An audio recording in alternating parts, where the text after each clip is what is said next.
In my industrial lifetime, there have been 3 times that the Commonwealth Government have increased taxpayer subsidies to aged care to improve wages, and not once did that deliver $1 in improved wages. When were those occasions? First time was under the Keating government, second time was when Peter Costello was Treasurer, and the third time was the last Labor government. And that was converted back into general income by the, I think, the Abbott government.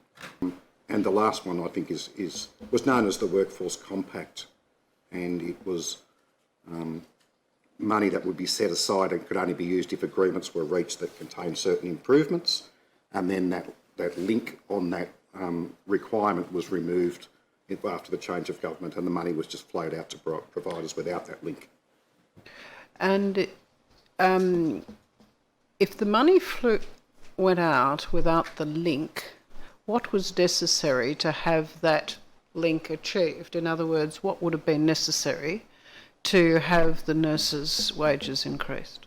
The compact contemplated an employer entering into an industrial agreement that gave effect to certain wage outcomes. Okay.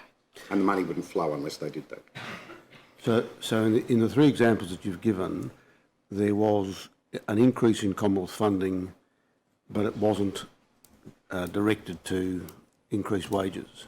It was publicly stated that it was directed for that purpose.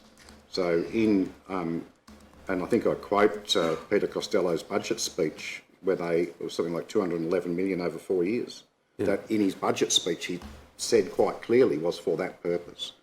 And you will see no change in wage outcomes before and after that event. So when you went to the negotiating table for the enterprise agreements that followed that, what was the employer response? Well, we're always underfunded. It just helped us catch up.